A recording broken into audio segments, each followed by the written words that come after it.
الحمد للہ رب العالمین والعاقبۃ للمتقین والصلاة والسلام علی اشرف الانبیاء والمرسلین اعوذ باللہ من الشیطان الرجیم تبارک الذی ان شاء جعل لك خیرا من ذلك جنات تجری من تحتها الانہار۔ تبارک الذی بہت برکت والا ہے، الذی وہ ذات، ان شاء اگر وہ چاہے، جعل لک خیرا من ذلک وہ بنا لے آپ کے لیے اس سے بہتر، یعنی جو کفار نے مطالبے کیے ہیں آپ کے لیے، ایک باغ کیا کئی باغ اللہ تعالیٰ آپ کو دے دے، اور ایک محل کیا کئی محلات اللہ رب العالمین آپ کو دے دیں، خزانے کا ایک ڈھیر کیا کئی خزانے رب العالمین اگر آپ کو چاہیں عطا کرنے تو عطا رب العالمین کر سکتا ہے۔ کیوں؟ تبارک الذی، اللہ رب العالمین کی ذات بہت بابرکت ہے اور لامحدود قوتوں اور اسباب کا مالک ہے۔ فرمایا انشاء اگر وہ چاہے، جعل لک خیرا من ذلک تو آپ کے لیے بنا دے اس سے بہتر، جنات باغات، تجری من تحتها الانہار ایسے باغات جس کے نیچے سے نہریں چل رہی ہوں، وَيَجْعَلْ لَكَ قُصُورًا اور آپ کے لیے محلات بنا دے۔ اللہ رب العالمین فرماتے ہیں اگر یہ چیزیں ہم دے بھی دیں آپ کو، محلات دے دیں آپ کو، ایسے باغات عطا کر دیں جس کے نیچے سے نہریں جاری ہوں، تو اس کا نتیجہ کیا ہوگا؟ کیا یہ کفار ایمان لے کر آئیں گے؟ اللہ کہتے ہیں حقیقت یہ ہے بل کذبوا بالساعہ، بلکہ انہوں نے قیامت کو جھٹلا دیا، یعنی قیامت پر وہ ایمان نہیں لاتے۔ اور اس آیت کے اس ٹکڑے سے یہ بات بھی ثابت ہو گئی کہ جو بندہ قیامت کا منکر ہوتا ہے وہ کبھی بھی خیر کے کام نہیں کرتا، نیکی کے کام نہیں کرتا، کیونکہ آخرت پر ایمان ہی انسان کو ایمان پر لا کر کھڑا کرتی ہے، عمل صالح پر لا کر کھڑا کرتی ہے، نیک اعمال کرنے کی، اس کو نیک اعمال پر اس کو کھڑا کرتی ہے، آخرت پر ایمان، کیونکہ اس کو اس بات کا احساس ہوتا ہے کہ قیامت کے دن میں نے رب العالمین کے سامنے پیش ہونا ہے، میری ہر نیکی ہر بدی برائی رب العالمین کے سامنے ہوگی، اور رب العالمین میرے سامنے رکھ دیں گے، اگر ذرہ برابر بھی اگر میں نے کسی پر ظلم اور زیادتی کی ہوگی وہ بھی میرے سامنے ہوگا، اگر میں نے کوئی ذرہ برابر نیکی کی ہوگی تو وہ بھی میرے سامنے ہوگی۔ بل کذبوا بالساعۃ بلکہ انہوں نے قیامت کو جھٹلایا، وَأَعْتَدْنَا لِمَنْ كَذَّبَ بِالسَّاعَةِ سَعِيرًا اور ہم نے تیار کر لیا ہے اس شخص کے لیے جو قیامت کو جھٹلاتا ہے، سعیرا ایک بھڑکتی ہوئی آگ۔ اذا رأتهم من مکان بعید سمعوا لها تغیظا وزفیرا، اس آیت کے اندر اللہ رب العالمین نے جہنم کی حالت کو بیان کیا ہے۔ جہنم انتہائی غصے کے اندر ہوگی، اور تکاد تمیز من الغیظ، اللہ فرماتے ہیں سورہ ملک کے اندر قریب ہے کہ وہ غصے سے پھٹ اٹھے۔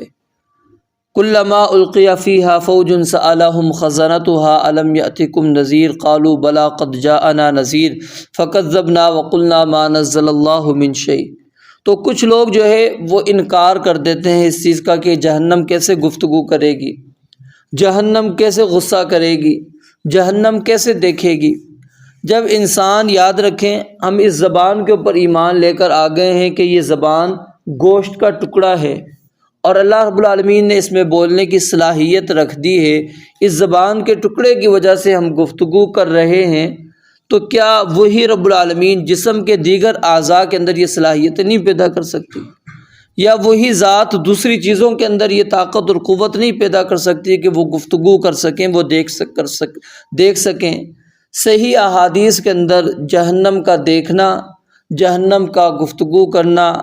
اور جہنم کا جھگڑنا صحیح احادیث کے اندر موجود ہے۔ ایک موقع پر نبی علیہ الصلوۃ والسلام نے فرمایا کہ جنت اور جہنم آپس میں جھگڑ پڑی کہ میرے اندر کون آئے گا، تمہارے اندر کون آئے گا، اس معاملے میں آپس میں ان کا جھگڑا ہوا۔ اور پھر قرآن کریم نے بھی اس چیز کی وضاحت کی کہ جب اللہ تعالیٰ جہنمیوں کو جہنم میں ڈالیں گے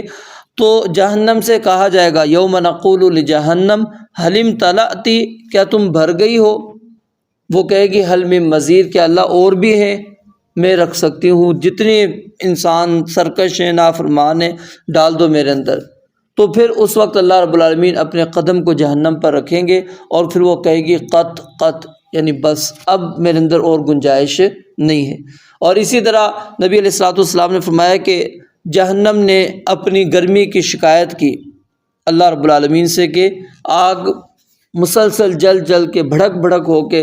گرمی مجھے بہت زیادہ لگتی ہے، تو اللہ رب العالمین نے پھر سال میں 2 مرتبہ جہنم کو سانس لینے کی اجازت دی، اور اسی وجہ سے وہ سخت گرمی اور سخت سردی، ایک دفعہ وہ گرم ہوا لیتی ہے یعنی گرم سانس لیتی ہے جس سے گرمی ہو جاتی ہے، اور ایک دفعہ وہ سرد لیتی ہے جس سے سردی ہو جاتی ہے۔ یہ جو ہے گرمی اور سردی، یہ اصل میں در حقیقت کیا ہے؟ جہنم کے سانس ہوتے ہیں، اس نے یہ سانس لیا ہوتا ہے، اور اس کا ہم اندازہ لگا لیں کہ وہ جب ایک سانس لیتی تو کتنے عرصے تک وہ سانس رہ رہا ہے، اور وہ گرمائش اور وہ ٹھنڈک کتنے عرصے تک ہے۔ تو جب بندہ اس کے اندر چلا جائے گا تو اس وقت اس کی کیفیت کیا ہوگی؟ اس وقت پھر کہاں سے وہ انسان کس انداز سے اس کی گرمائش کو برداشت کر سکتا ہے؟ فرمایا اذا رأتہم، جب وہ دیکھے گی جہنم ان کو، من مکان بعید، دور کی جگہ سے، سمعوا لها، تو وہ سنیں گے لوگ اس جہنم کی، تغیظا، سخت غصے کی آواز، اور وزفیراً، اور گدھے کی آواز، یعنی جس طرح گدھا آواز لگاتا ہے اس طرح جہنم آواز لگائے گی، پکارے گی، ان کو بلائے گی۔ وَإِذَا أُلْقُوا مِنْهَا مَكَانًا، اور جب وہ ڈالے جائیں گے اس جہنم کے اندر، مکاناً ضیقاً، تنگ جگہ پر، مقرنین، جو آپس میں جکڑے ہوئے ہوں گے۔ اس کے 2 مفہوم ہیں، ایک تو یہ کہ ان کے یعنی ہاتھ پاؤں باندھ کر، سب کچھ باندھ کر، جس کی تفصیل سورہ حاقہ کے اندر موجود ہے، اس انداز سے اللہ رب العالمین ان کو جکڑ کر جہنم میں ڈال دیں گے۔ یا دوسرا یہ ہے کہ وہ جو گناہوں کے اعتبار سے اللہ رب العالمین نے مجرمین کی جماعتیں بنائی ہوئی ہوں گی، ان ساری جماعتوں کو اکٹھا کر کے، یعنی ایک گناہ والے جو لوگ ہوں گے اس مجرمین کی اس جماعت کو باندھ کر ایک جگہ پر ڈال دیا جائے گا، اور ضیقاً، وہ جگہ انتہائی تنگ ہوگی کہ وہاں سے وہ ہل نہیں سکیں گے، جو جہاں پر ہے وہ وہیں پر رہے گا۔ دعوا ہنالک ثبورا، تو وہاں پر وہ ایک ہلاکت کو بلائیں گے، وہ ہلاکت کو پکاریں گے کہ کاش کہ آج ہم مر جائیں، بس اب اس کے بعد ہمیں دوبارہ زندہ نہ کیا جائے، ہمارا کام تمام ہو جائے۔ لا تدعوا اليوم ثبورا واحدا، کہا جائے گا کہ نہ تم پکارو آج کے دن ایک ہلاکت کو، وادعوا ثبورا کثیرا، بہت زیادہ ہلاکتوں کو پکارو، یعنی اپنے لیے تمہاری آج ایک ہلاکت کام نہیں آنے والی، کئی ہلاکتیں اپنے لیے مانگو۔ کیوں؟ دنیا کے اندر تو اللہ تعالیٰ نے موقع دیا تھا، اور تمہارے پاس حق کو اللہ رب العالمین نے واضح کر دیا تھا، اور بالکل اللہ رب العالمین نے کھول کھول کر چیزیں بیان کر دی تھی، لیکن تمہیں دنیا کے اندر یہ چیزیں سمجھ نہیں آئی۔ رسول آئے تھے، انبیاء آئے تھے، کتابیں آئی تھی، لیکن تم نے کہا کہ یہ نذیر آیا ہے ہمارے پاس ڈرانے والا، لیکن ہم نے کہا فکذبنا وقلنا ما نزل اللہ من شیء، ہم نے اس کو جھٹلایا اور کہا کہ نہیں یہ جھوٹ بولتا ہے، کوئی اللہ نے اس کو نبی نازل بنا کر نازل نہیں کیا، کوئی کتاب نہیں نازل کی۔ یعنی یہی پیچھے ہم نے یہ اعتراض پڑھے نا قرآن کے بارے میں، نبی علیہ الصلوۃ والسلام کے بارے میں، بندہ انکار کر دیتا ہے، کہتا ہے نہیں یہ ہو ہی نہیں سکتا، نبی ہوتا تو یہ چیزیں ہونی چاہیے تھی، اگر یہ کتاب اللہ کی طرف سے ہوتی تو یہ چیزیں ہونی چاہیے تھی، نہیں اس نے خود گھڑی ہے۔ تو انسان اس کا اقرار کرے گا قیامت کے دن، ما نزل اللہ من شیء، کہ ہم نے کہا تھا کہ اللہ نے کچھ نہیں نازل کیا،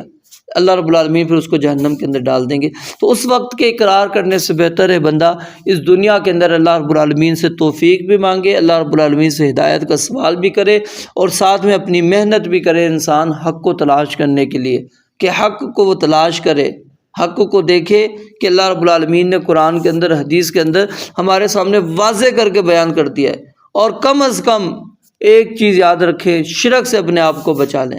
کیونکہ یہ بنیادی چیز ہے جو انسان کو جنت سے محروم کرے گی۔ باقی تو انسان کے گناہ ہیں، وہ درجات کے اندر فرق آ سکتا ہے، لیکن اس کے لیے اللہ کا جنت کا وعدہ ہے جو کل کی آیات کے اندر ہم پڑھیں گے انشاءاللہ۔ تو یعنی شرک ایک ایسا گناہ ہے جو انسان کے لیے رکاوٹ کا باعث بن جائے گا پکا، جو جنت میں داخل نہیں کروا سکے گا۔ باقی گناہ انسان کو کسی نہ کسی طرح پھر بھی جنت کے اندر لے کر چلے جائیں گے۔ رب العالمین سے دعا ہے اللہ تعالیٰ سمجھنے، عمل کرنے کی توفیق عطا فرمائے۔ وآخر دعوانا الحمدللہ رب العالمین۔